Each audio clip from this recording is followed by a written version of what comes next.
বাবা কুমিল্লা শহরে রিক্সা চালায়, দুঃখিনী মা অসুস্থ, রিক্সা চালায় চালায় ছেলের লেখাপড়ার খরচ যোগাইতেছে বাবা। এইদিকে সন্তান স্কুল জীবন কলেজ জীবন পার কইরা ঢাকা শহরে আসলো, ভার্সিটিতে লেখাপড়া করে একটা টিউশনি কইরা কোন রকম লেখাপড়ার খরচ যোগায়।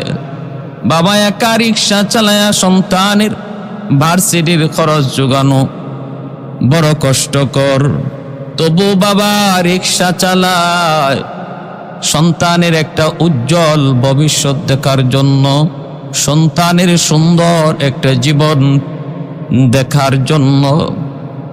আমার সন্তান বড় হবে, এই দিকে ছেলে ইউনিভার্সিটিতে ভর্তি হলো, সুন্দরী একটা মেয়ের সাথে পরিচয় হয়ে গেল, তারপরে বিবাহ বন্ধনে আবদ্ধ হলো। গ্রামের ওই দুঃখিনী মা দুঃখী বাবার কথা সন্তান শহরের উচ্চ বিলাসিতার বাতাসে মগ্ন হয়ে বাপ মার কথা ভুলে গেল। ছেলে বছর হয়ে গেল, বছরের পর বছর চলে যায়, গ্রামে আসে না। ভালো একটা চাকরির ব্যবস্থা হলো, গুলশান আজাদ মসজিদের পাশেই বাসা নিল, আলিশান বাসা। ওই বাসায় স্ত্রীকে নিয়ে এসে বসবাস করতেছে।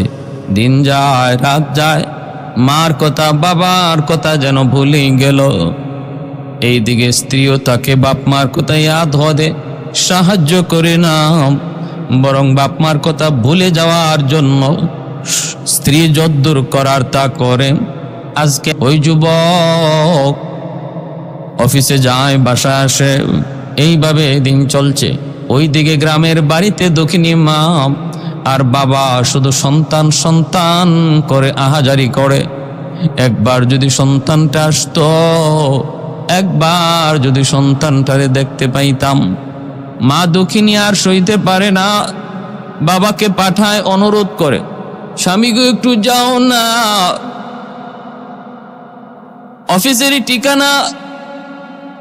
অফিসেরই ঠিকানা নিয়ে তুমি একটু যাও। সন্তান আমাদেরকে ভুলে গেছে, কিন্তু আমরা তো মা, আমি তো 10 মাস 10 দিন আমি তো আমার পেটে রাখছি, এজন্য অভিমান করে তুমি যদি থাকতে পারো, কিন্তু আমি মা থাকতে পারি না গো স্বামী। একটা নজর আমার সন্তানকে দেখাও। দেখানো লাগবে না, তুমি নিজে যায় দেখে আসো, তুমি যদি যায় দেখে আসো, আর তুমি যদি আমাকে বলো এরকম দেখছি, আলহামদুলিল্লাহ আমি খুশি হয়ে যাব। তোমার দেখেই আমার দেখা, স্বামী গো একটু যাও না, আমি আর পারি না, তুমি একটু যায় দেখে আসো। স্ত্রীর বারবার অনুরোধে স্বামী, রিক্সাওয়ালা স্বামী স্ত্রীর বারবার অনুরোধে অফিসের ঠিকানা নিয়ে ঢাকা শহরে আসলো। এইদিকে বাবা সন্তানকে দেখার জন্য শহরে অফিসের ঠিকানায় চলে আসলো। দারোয়ান আটকায় দিল গেটের সামনে। কার সাথে দেখা করবেন? কয় অমুকের সাথে। কয় আপনি এখানে দাঁড়ান, সিসি ক্যামেরার মাধ্যমে স্যার আপনাকে ঠিকই দেখতেছে। আমি যাই স্যারের কাছ থেকে অনুমতি আনতে হবে। স্যার যদি আপনাকে অনুমতি দেন তবে আপনি ঢুকতে পারবেন, নতুবা ঢুকার কোনো অনুমতি নাই। এই বলে দারোয়ান গেল স্যারের কাছে, যায় বলতেছে, স্যার একটা বৃদ্ধ লোক গেটের পাশে দাঁড়ায় আছে, আপনার সাথে দেখা করতে চায়। আমি তো আসতে দেই নাই, আটকায় দিছি, আপনি অনুমতি দিলেও তার ভিতরে ঢুকতে দেব। স্যার সিসি ক্যামেরার দিকে তাকায় দেখে গেটের পাশে দাঁড়ানো লোক ওই গ্রামের বৃদ্ধ লোকটা আর কেউ নয়, এই বৃদ্ধ লোকটা হলো তার জন্মদাতা পিতা। বরং দারোয়ানকে বলতেছে, যাও যায় বলবা স্যার বড় বিজি আছেন, অনেক ব্যস্ত, এখন দেখা করা সম্ভব নয়। নাও তোমাকে 300 টাকা দিয়ে দিলাম, যায় তুমি তার হাতে 300 টাকা দিয়া বলবা এখন চলে যান, স্যার খুব বিজি, এখন দেখা করতে পারবে না। দারোয়ান আসলো, এসে বলতেছে চাচা, চাচা নেন 300 টাকা স্যারে আপনাকে দিছে, আর বলছে স্যার বড় বিজি, খুব ব্যস্ত, ঝামেলা আছে, এই মুহূর্তে দেখা করা সম্ভব নয়, আপনি আজকের মতো চলে যান, তবে 300 টাকা নিয়ে যান। এই কথা বলতেই ওই গ্রামের রিক্সাওয়ালা বাবা ডাক দেয়া বলতেছে, বাজান রে, আমি যে এখানে এসেছি তাকে দেখার জন্য, সে কি আমাকে দেখতে পেয়েছে? বলে হ্যাঁ, সে সিসি ক্যামেরার মাধ্যমে, ওই যে দেখেন ক্যামেরা লাগানো, ওই ক্যামেরার মাধ্যমে আপনাকে চিনতে পেরেছে, দেখতেও পেরেছে। এই কথাটা বলা মাত্রই বাবার চোখ দিয়ে দর দর করে পানি পড়ে। বাবা কান্দের, কই বাজান আমার টাকা লাগবে না, আমি টাকা নিতে আসি নাই, আমি এসেছিলাম এক নজর আমার সন্তানকে দেখার জন্য, যেই সন্তান আজকে বছরের পর বছর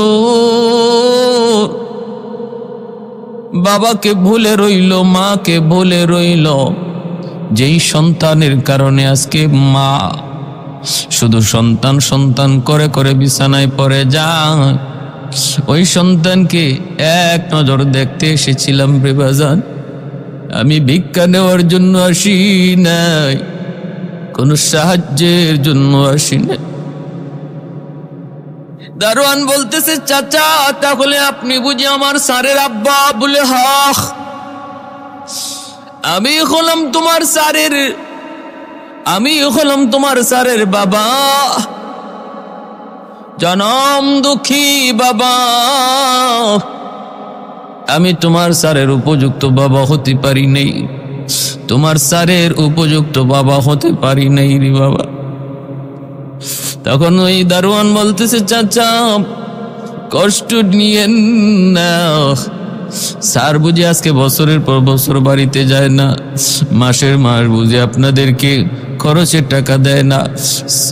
চাচা আমি বেতন পাই মাত্র 5,000 টাকা, এর মধ্যে প্রতি মাসে 3,000 টাকা আমি আব্বা আম্মার জন্য গ্রামে পাঠায় দেই, খরচের জন্য রাখি 2,000 টাকা, বেশিরভাগ টাকাটা আমার মা বাবার জন্য আমি পাঠায় দিই। চাচা আপনি মনে কষ্ট নিয়েন না, কষ্ট নিয়েন না, আল্লাহর কাছে দোয়া করুন, বদ্ধ দিয়েন না, বদ্ধ দিলে সন্তান বিপদে পড়ে যাবে, একদিন আল্লাহ ঠিক করে দিবে। কত সুন্দর সান্ত্বনা দিয়া দারোয়ান মানুষটা, নামাজি মানুষটা তখন ওই চাচাকে বিদায় দিল। বাবা চলে আসতেছে, এই দিকে মা অপেক্ষায় রয়েছে, কখন জানি আমার স্বামী আসবে গো, আয়েশা বলবে তোমার সন্তানের সাথে দেখা হয়েছে, সন্তানের সাথে আলাপ হয়েছে, কথা হয়েছে, তোমার সন্তান এমন এমন। মা অধীর আগ্রহে বসে আছে। এ ভাইয়েরা বন্ধুরা, মা দুঃখিনী অপেক্ষায় দাঁড়ায় আছে, স্বামী যাবে, যায় বলবে, দৌড় থেকে তাকায় দেখলো স্বামী আসতেছে, মা সামনে আগায়া যায়, মনের মধ্যে কত আশা, মনের মধ্যে কত খুশি। স্বামী আইসা বলবে, পাশে গেল, যায় বলতেছে, স্বামী গো, ও স্বামী বলো না গো স্বামী, আমার সন্তানকে কেমন দেখছ, কেমন দেখছ? যখন জিজ্ঞেস করে, বলা মাত্রই স্বামী আর কোনো জবাব দিতে পারে না, হাউমাউ করে কাঁদতে লাগলো, হাউমাউ করে কাঁদতে লাগলো সে অভাবী বাবাটা, যে বাবা রিক্সা চালায় চালায় সন্তানের লেখাপড়ার খরচ দিল রে। হাউমাউ করে বাবা কান্দে আর কইস, স্ত্রী গো, তোমার সন্তান আমার সাথে দেখা করে নাই, আমার সাথে দেখা করার বুঝি সময় তার হাতে নাই।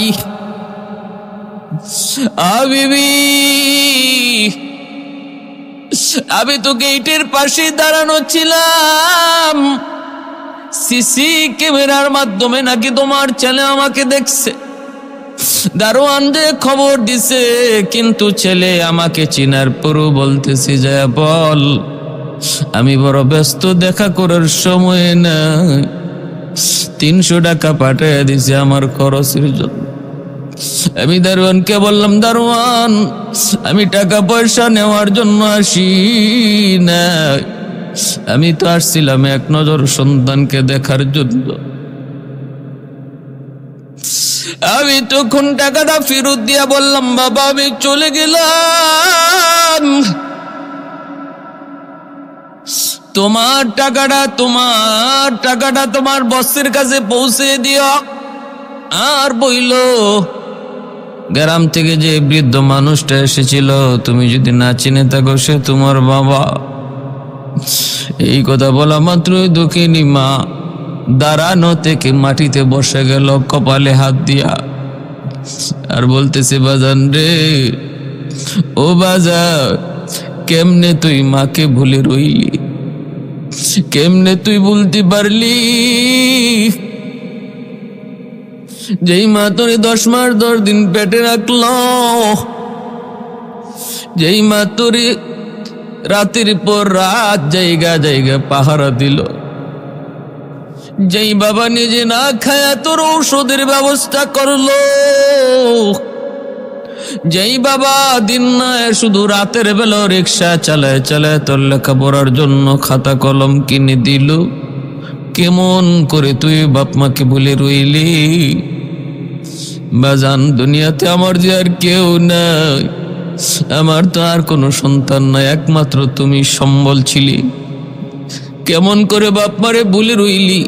কেমন করে বাবাকে চিনার পরও তুই ফিরে দিলি? সাথে সাথে বাবা তার স্ত্রীকে কোলে নিয়ে বাড়িতে নিয়ে আসলো।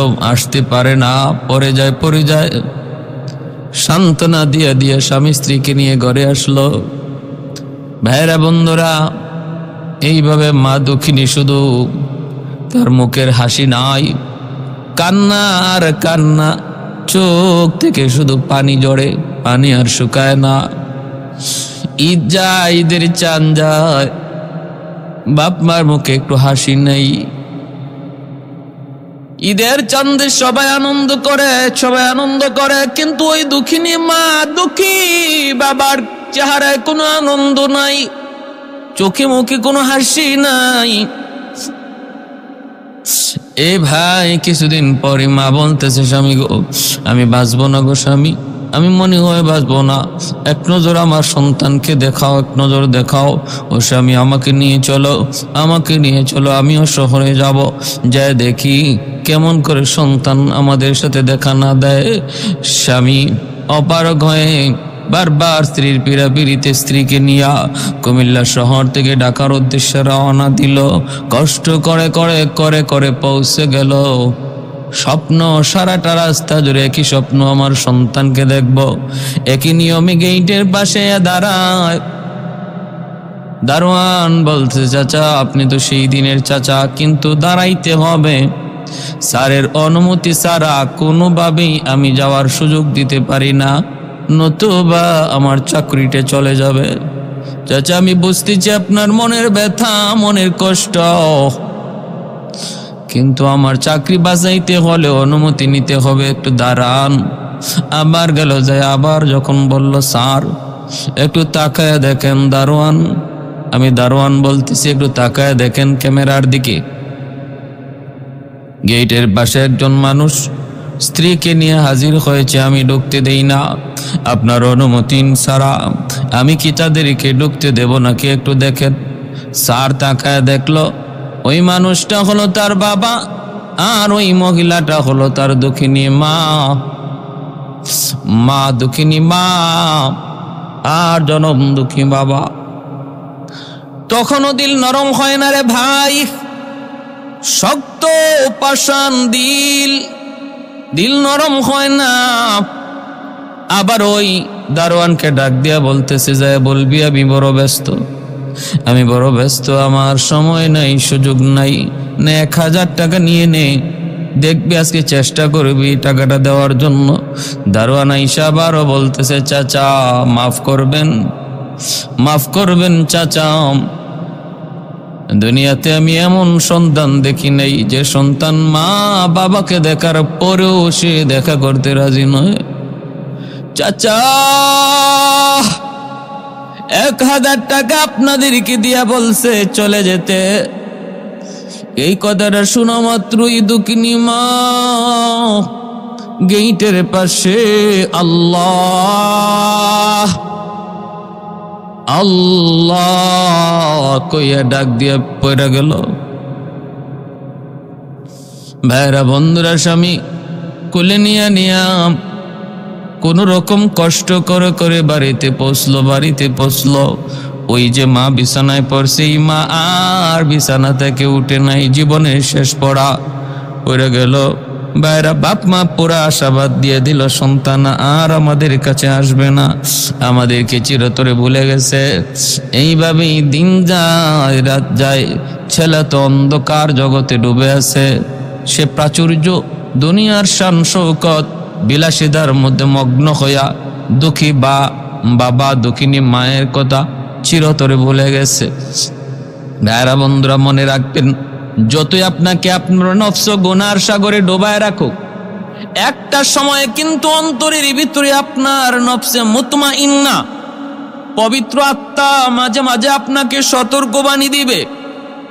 একজন অপরাধী যত বড় অপরাধ করুক না কেন, অপরাধীর ভিতরে মাঝে মাঝে তারে নফসে মুতমাইন পবিত্র আত্মা সতর্ক দেয়, না না ওই পথে যাবি না, আর এই কাজ করবি না। মাঝে মাঝে আপনাকে সতর্ক দিবে। ওই সতর্ক দেওয়া অবস্থায় যদি কোনো মানুষ সেটাকে মেনে নেয়, ওই সে অনুরোধটাকে, সেই সতর্ক বাণীটাকে যদি গ্রহণ করে নেয়, সেই কামিয়াব। ফিরে যদি আসে, মূল্যায়ন না করে, কর্ণপাত না করে, তার জীবনটাই ধ্বংস হয়। ভাইরা, একদিন ওই যুবক জুম্মার নামাজ পড়লো যা গুলশান আজাদ মসজিদ। ওই আজাদ মসজিদে জুম্মার নামাজ পড়ান যাত্রাবাড়ির হজরত মাওলানা মাহমুদুল হাসান দামাত বারকাতুহুম। তিনি আজও জীবিত, আল্লাহর ওয়ালি, তিনি আজও সুস্থ আছেন। তিনি গুলশান আজাদ মসজিদে জুম্মার নামাজ পড়ান। একজন আত্মার রোগীর ডাক্তার, অনেক বড় বুজুর্গ, যাদের কাছে গেলে, যাদের কথা শুনলে পরে নিজের আত্মার রোগ ধরা পড়ে। ভাইয়েরা, বহু মানুষের জীবন পরিবর্তন হয়েছে এমন বুজুর্গদের সহবতে যাওয়ার কারণে।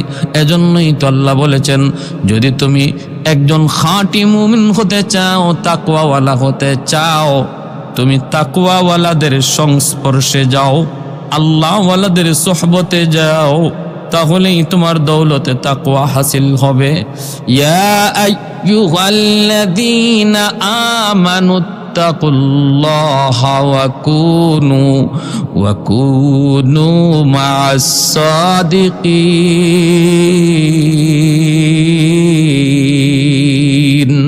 আল্লাহ পাক বলেন, তুমি যদি মুত্তাকি হতে চাও তাহলে আল্লাহওয়ালাদের সহবতে যাও। ভাইরা বন্ধু, আল্লাহর ওলি জুম্মার নামাজ পড়ান গুলশান আজাদ মসজিদ। ওই মসজিদে ওই যুবক জুম্মার নামাজ পড়তে গেল।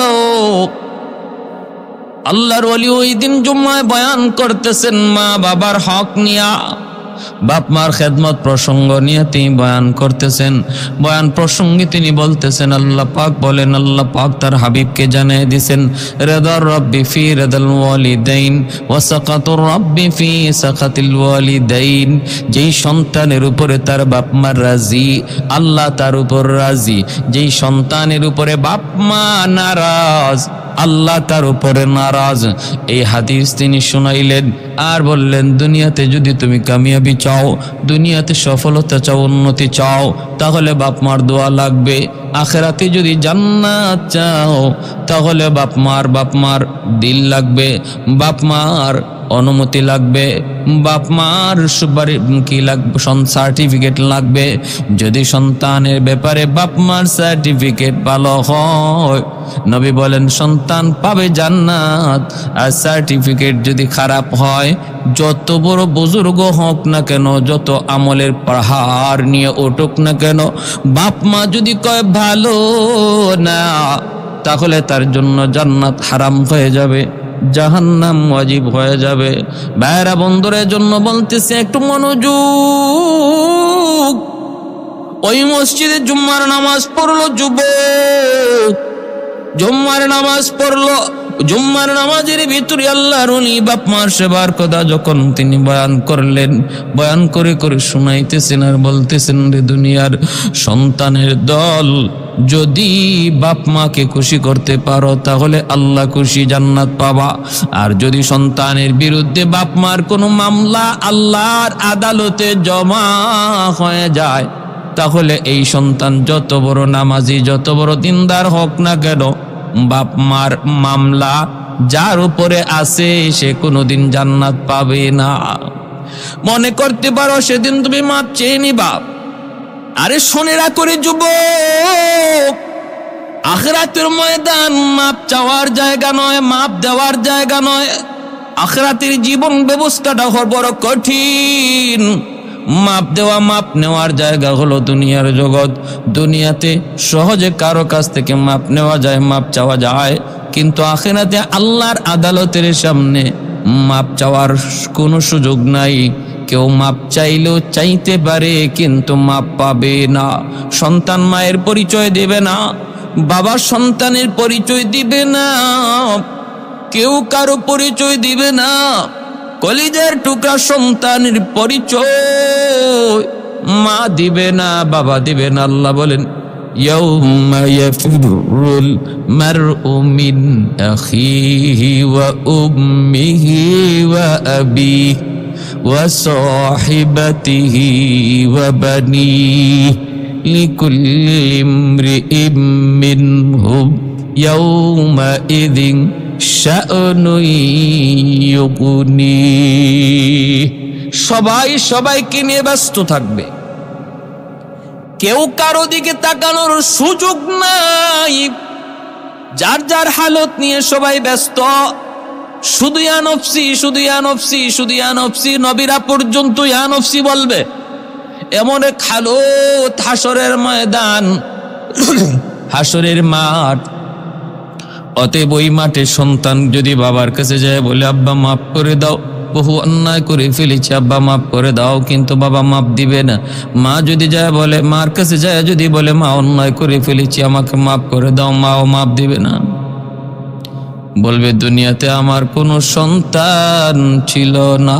বাবার কাছে যাই বলবে, আব্বা জান, বাবার কাছে যে বলবে, আব্বা জান, একটি নেকি দিয়া আমার বাঁচাও প্রাণ, একটি নেকি দিয়া আমার বাঁচাও প্রাণ।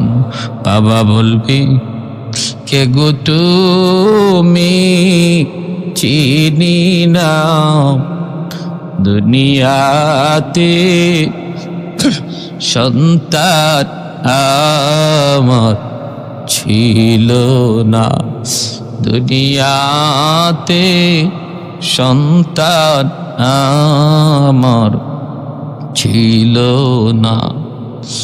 এ ভাই, জুম্মার দিন আল্লাহর ওলির বয়ান শোনার পর যুবকের কিছুটা অনুশোচনার সৃষ্টি হলো, দিলের ভিতরে ভয় লেগে গেল। ভয়, বাপ মা যদি নারাজ থাকি, জুম্মার নামাজ পড়েও আমার কোনো লাভ নাই।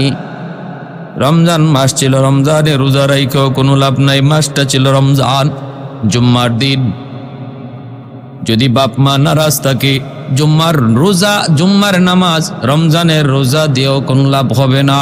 বাপ মার আদালতে মামলা, এই মামলা থেকে রেহাই পাওয়ার কোনো ব্যবস্থা নাই। যখন এইভাবে বলতেছেন আল্লাহর ওলি, আর বাপ মার শিশুকাল থেকে বাপ মার সন্তানের প্রতি কেমন দরদি ছিল, ঘটনাটা যখন শুনাইতেছেন দিলের ভিতরে যুবকের লাগলো, চোখ দিয়া পানি ঝরতেছে। আমি আগেই বলেছি, যত বড় অন্যায়কারী হোক না কেন, সর্বদা তার দিল, তার মন শুধু অন্যায় করতে বলবে না, মাঝে মাঝে তার ভালো কাজ করতে বলবে। মাঝে মাঝে একথাও ইয়াদ করায় দিবি, তুমি বহুত বড় অন্যায়কারী, তুমি বহুত বড় জালেম, তুমি বহুত বড় জুলুমের শিকার। বারবার তার ইয়াদ করায় দিবি। একজন সফল মানুষ, ভাগ্যবান মানুষ, সেই যখনই তার দিল তারে সতর্ক করা মাত্রই সে অন্যায়টা ছেড়ে দেয়, পথটা পরিহার করে সঠিক পথে ফিরে আয়, সেই হলো সফল মানুষ, ভাগ্যবান মানুষ। আর যে মানুষ দিলের সতর্কবাণীর দিকে খেয়াল করে না, সেই হলো ধ্বংসপ্রাপ্ত। যুবক মসজিদের ভিতরেই চোখের পানি জড়ায় জড়ায় কান্দে আর কয়, মালিক আমি বহুত বড় জুলুম করে ফেলেছি, আমি আমার বাপ মার সাথে বহুত বড় অন্যায় করে ফেলেছি, আল্লাহ আমাকে তুমি একটু সুযোগ দিবানি, বাপ মার কাছে তো মাপ চাওয়ার, আমার আব্বা আম্মার কাছে মাপ চাওয়ার একটু সুযোগ দিবানি। এই বইলা যুবক কাঁদতেছে আর কয়, আল্লাহ আমার আব্বা আম্মার কাছে মাপ চাওয়ার আগে তোমার কাছে আমি হায়াত ভিক্ষা চাই, আল্লাহ আমার আব্বা আম্মারে খুশি করার আগ পর্যন্ত আমি হায়াত তোমার কাছে ভিক্ষা চাই। এই বইলা যুবক জুম্মার নামাজটা পইরা আর বাসার দিকে যায় নাই, সাথে সাথে মার্কেটে গেল, মার জন্য শাড়ি, বাবার জন্য লুঙ্গি কিনা, বিভিন্ন ধরনের ফল ফলাদি লইয়া, আর স্ত্রীর কাছে না যাইয়া মা বাবাকে দেখার জন্য শহর থেকে রওনা দিল। আরে যুবক, ওই সন্তান কুমিল্লা শহরে যাবে, তখনকার সময়ে 2টা ফেরি পার হওয়া লাগতো। ওই 2 ফেরি পার হইয়া যাইতে যাইতে অনেক দেরি হয়ে গেল। শহরের ভিতরে যায় ঢুকলো, তখন বেজে গেছে রাত অনেকটা, প্রায় 11টা বেজে গেল, রাত 11টা। দেরি হবেই তো, 2টা ফেরি পাড়ি দিয়ে যাইতে যাইতে অনেক দেরি। 11টা বেজে গেল। শহরের ভিতরে ডাইনে বামে চতুর্দিকে যুবক হাঁটতেছে, কোনো একটা রিক্সানি পাওয়া যায়, যাতায়াতের কোনো ব্যবস্থা আছে কিনা তার গ্রামে যাওয়ার জন্য। কিন্তু না, শহরটা শুনশান নীরব, কিছুই দেখা যায় না। সবাই যার যার মতো করে তারাবির নামাজ পড়ে যার যার ঠিকানায় চলে গেছে।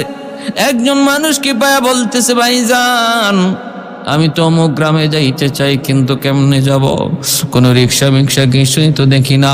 লোকটা বলে, বাবারে এখন তো সবাই রিক্সা বন্ধ করে যার যার ঠিকানায় তারাবির নামাজ পড়ার পর আর কেউ বের হয় না। তবে তোমার যদি ইমার্জেন্সি যেতেই হয়, আমার জানা মতে রাতের অন্ধকারে তারাবির নামাজ পড়াও একজন বৃদ্ধ মানুষ রিক্সা চালায়। কারণ আমি জানি গ্রামে তার স্ত্রী বিছানায় পড়া, তার ডেলি ঔষধ লাগে। ওই ঔষধের খরচ, ঔষধের টাকা যোগান দেওয়ার জন্য মানুষটা রাতের অন্ধকারেও রিক্সা চালায়।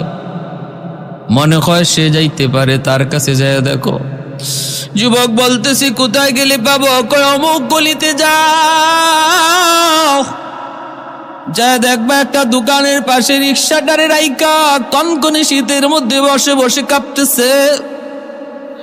আর শীতের মধ্যে বসে বসে কাঁপতেছে, থাকার কোনো জায়গা নাই, মেসে থাকে না, কারণ টাকা লাগবে। রাস্তায় বসে বসে রাত কাটা দেয়। রিক্সাটার সামনে আসে যায়, তুমি তাকে জিজ্ঞেস করো যাবে কিনা, আমার মনে হয় সে যাবে। যুবক তালাশ করে করে দেখে সত্যি একটা লোক রুমাল দিয়ে মুখটা পেঁচায় রাখছে, বৃদ্ধ মানুষ, গুজা হয়ে গেছে, পাকা হয়ে গেছে, কঙ্কাল সার, হাড্ডি বুলা পর্যন্ত দেখা যায় গো। শীতের মধ্যে দাঁতে দাঁতে বাড়ি খাইতেছে, বসে বসে শীতের কাঁপুনি, কিন্তু চিনা যায় না, মুখটা ঢেকে আছে রুমাল দিয়া। শীতের বাতাস থেকে বাঁচার জন্য নাক মুখ রুমাল দিয়ে বেঁচে রাখছে। যে বলতেছে, চাচা অমুক গ্রামে যাইবানি। হ্যাঁ রে যুবক, একটু দিলটা নরম করে কথাগুলি শুনো। যাকে চাচা কয়া ডাক দিল, চাচা অমুক গ্রামে যাইবানি, এই মানুষটাই হলো তার জন্মদাতা পিতা, কিন্তু চিনে না, চিনার উপায় নাই। যেই মাত্র বলছে চাচা অমুক গ্রামে যাইবানি, বাবা তো জন্মদাতা পিতা, বাবা তো সন্তান, সন্তানের কণ্ঠ ভালো করে বাবা চিনে। সন্তানের কণ্ঠ বাপ মা হাজারো মানুষের ভিতরে ভালো করে চিনতে পায়, হাজারো হাজারো মানুষের ভিতরে সন্তানের কণ্ঠ বাপ মা সেটা ভুলে না। যখনই ডাক দিছে কণ্ঠটা শুনেই বাবা বুঝে ফেলেছে কণ্ঠটা তো আমার সন্তানের কণ্ঠের মতো লাগে গো। চেহারাটা একটু উঁচা কইরা, চোখটা কিছুটা ছোট কইরা তাকায় দেখে আমার ধারণা ঠিক যে আমাকে চাচা কইয়া রিক্সাওয়ালা তুমি অমুক গ্রামে যাইবানি কয়া ডাক দিছে, সে আর কেউ নয়, সে হলো আমার কলিজার টুকরা সন্তান, যেই সন্তানের দেওয়া কষ্টের কারণে আজকে মা তার বিছানায় পড়া। বাবা পরিচয় দেয় না, মাথাটা নিচের দিকে দিয়া কয় হ বাবা যাব। এইবার ছেলে বলতেছে কত ভাড়া, কত ভাড়া কত? আমি আপনাকে ডাবল ভাড়া দিব, ডাবল। বাবা তখন মাথা নিচের দিকে দিয়া বলতেছে বাজান, সারা জীবন তো মানুষের কাছ থেকে ভাড়া নিলাম, কিন্তু আজকে আমি তোমার কাছ থেকে কোনো ভাড়া নিব না, আজ আমি কোনো ভাড়া নিব না। যুবক বলতেছে না চাচা ভাড়া নিবেন না কেন, আমি আপনাকে ডাবল ভাড়া দিব। বাবা উঠো, তুমি রিক্সায় উঠো, ভাড়া নেওয়া লাগবে না, তুমি রিক্সায় উঠো। এই কথা বললাম যুবক যে রিক্সায় উঠলো। বাবা রিক্সা চালাইতেছে, সন্তান রিক্সায় বসা আছে, বাবা রিক্সা চালায় আর সন্তান রিক্সায় বসা।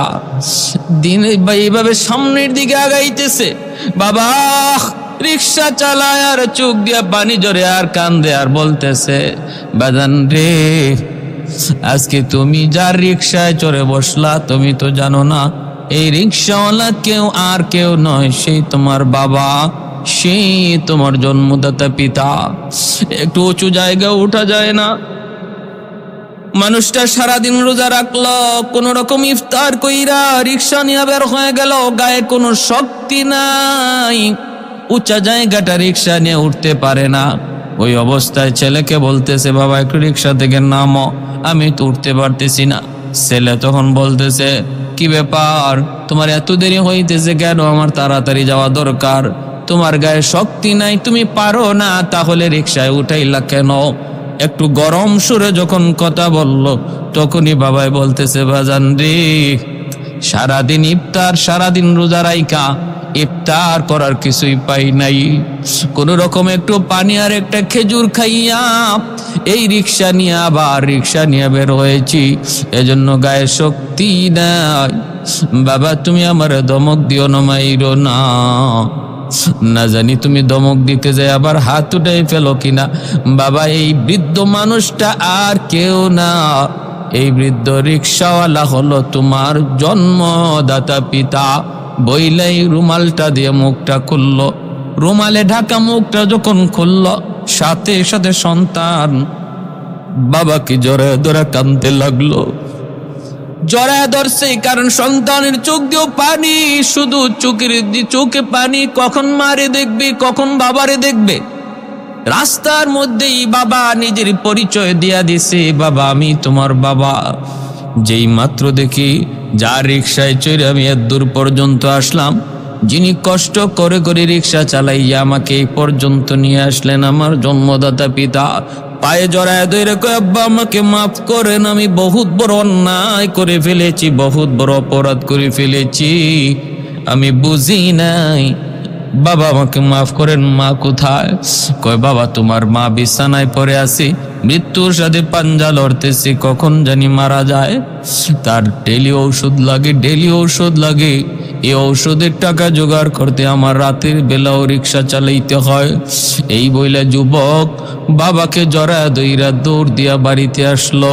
আইসা যখন ডাক দিছে মা মা কয়া ডাকটা দিছে রে বাজান, দুঃখিনী মা, অসুস্থ মা বিছানায় শুয়ে রইছি, যে মা বিছানা থেকে উঠতে পারে না, সন্তানের ডাক শোনা মাত্রই মা বিছানা থেকে লাফ দিয়ে উঠে গেছে। লাফ দিয়া মায়ের পা জড়া ধরে কাম দেয়ার কই মা, ও মা, বহুত বড় অপরাধী আমি, বহুত বড় অন্যায় করে ফেলেছি, মা আমাকে মাফ করো, মা আমাকে মাফ করো। সাথে সাথে মা টান দিয়ে বুকে জড়ায় দিয়ে কান্না শুরু করছি। এজন্য বলি রে ভাই, বাপ মার কাছে মাপ চাইতে দেরি হয়, বাপ মা মাফ করতে দেরি হয় না। যুবক, যদি কোনো অন্যায় করে থাকো তাহলে তাড়াতাড়ি মাপ চাও, কারণ বাপ মার কাছে মাপ চাইতে দেরি, বাপ মা মাপ করতে দেরি হয় না। ও ভাই, প্রতিদিন এরকম ভাবে একটা যুবক মাকে আইসা প্রতিদিন মারতো বউয়ের কথায়। একদিন অফিস থেকে আসার পথে ওয়াজ শুই না, দিল পরিবর্তন হয়ে গেছে। 2টা বাজে বাড়িতে আসলো, আইসা দেখে স্ত্রী দরজার পাশে দাঁড়ায় রইছে বাচ্চা কুলে নিয়া। কি গো স্ত্রী, তুমি এখনো বাচ্চা কুলে নিয়ে দরজার পাশে দাঁড়ানো, ঘটনা কি? স্ত্রী বলতেছে, আমার বাচ্চাটা অসুস্থ, পাতলা পায়খানা, কখন কি হয় এই চিন্তা করে আমি মা ঘুমাই না। তোমরা তো বাবা, তোমরা তো বুঝবা না সন্তানের দরদ, মা যেমন বুঝে এমন বুঝবা না।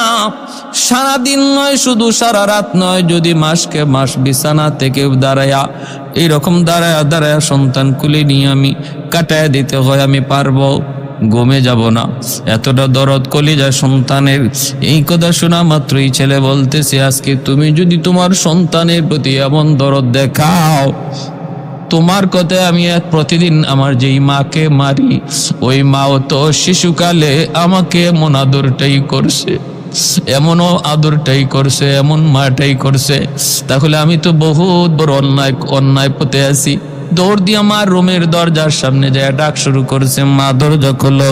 মা তখন তাহাজ্জুদ নামাজে মগ্ন। মা ভিতর থেকে মনে করেছে ছেলে, মনে করছিলাম আজকে আমাকে মাইরের কথা ভুলে গেছে, কিন্তু না, ভুলে নাই গো, মনে হয় আজকেও মারতে আইছি। মা নামাজ শেষ করে বলতেছে, বাজান রে বাবা, আজকে আমাকে মারবি না, আমি আজকে তোর বউয়ের সাথে কোনো কথাই বলি নাই রে বাবা, প্রতিদিন মিথ্যা কথা বইলা আমারে মাইর খাওয়া, আজকে আমি তোর বউয়ের রুমে যাই নাই। গতকালকের মাইরে আমার দেখে এখনো ব্যথা আছে, বাবা আজকে মারবি না। ছেলে কাঁদতেছে আর বলতেছে, মা তুমি দরজা খুলো, আমি মারতে আসি নাই। মা মনে করেছে দরজা যদি ভেঙে ফেলে তাহলে গুসায় আরো বেশি মারবে। যাইয়া মা কাঁপতেছে, দরজাটা খুইলা দিছি। দুঃখিনী মা, বৃদ্ধা মা কাঁপতেছে দরজার পাশে দাঁড়া। আর ছেলে ভিতরে ডুইকা লাফ দিয়া মার দুটা পায়ে জড়া দুইরা কান্না করে আর কই, মা গো আমি বুঝি নাই, আমাকে মাফ করো, আমি বহু অন্যায় করে ফেলেছি। দক্ষিণী মা দেরি নাই, টান দিয়া বুকে জড়ায়া কপালে চুমু খায় আর বলতেছে, বাজান আমি তো প্রতি রাত আল্লাহর কাছে দোয়া করি, কোনোদিন বদদুয়া দেই নাই, কারণ বদদুয়া দিলে গজব চলে আসবে। আল্লাহ আমার ডাক কবুল করেছে। এজন্য বলি যুবক, যত অন্যায় করো, যত অপরাধী করো না কেন, মৌতের আগে মাপ চাও, এখনই মাপ চাও, কারণ জানি না আমাদের কার মরণ কোথায়, কোন দিন কোন টাইমে। মৌতের আগে যদি বাপ মারে খুশি করতে না পারো, তোমার দুনিয়াও বরবাদ, আখেরাতও বরবাদ। দুনিয়াতেও শস্য ফুল দেখবা অন্ধকার, আর আখেরাতের ময়দানে আছে আল্লাহ পাকের পক্ষ থেকে যন্ত্রণাদায়ক শাস্তি। আল্লাহ পাক রব্বুল আলামিন প্রতিটা সন্তানকে, আমরা যারা সন্তান হিসেবে আছি, প্রতিটা সন্তানকে বাপমার কদর বুঝা চলার, আর বাপমার কথা মতো বাপমারে খুশি রাইকা চলার তৌফিক দান করুন। আমার প্রয়োজন আগে নয়, বাপমার প্রয়োজনটা আগে, এটা আল্লাহর দেওয়া সিদ্ধান্ত। ওয়াসআলুনাকা মাযা ইউনফিকুন, আল্লাহ বলে, বন্ধু মানুষ কয় কেমনে টাকা পয়সা কোন রাস্তায় খরচ করব, তুমি বলো যে সবার আগে টাকা পয়সা খরচ করতে হবে বাপ মার জন্য। ওয়াসআলুনাকা মাযা ইউনফিকুন, কুল মা আনফাকতুম মিন খাইর ফালিল ওয়ালিদাইনি ওয়াল আকরাবিন। সবার আগে বাপ মার জন্য টাকা পয়সা খরচ করো। ভাইয়েরা যুবক, এজন্য বলি নিজের প্রয়োজন আগে নয়, বিবি বাচ্চার প্রয়োজনও আগে নয়, বাপ মার প্রয়োজনটা আগে। বৃদ্ধ মা হলে তার দিকে খেয়াল রাখো, বৃদ্ধ বাবা হলে তার দিকে খেয়াল রাখো। যদি মায়ার নজরে একবার বাপ মার চেহারার দিকে তাকাও, আল্লাহ পাক তোমার কবুল হজের সওয়াব দান করবে।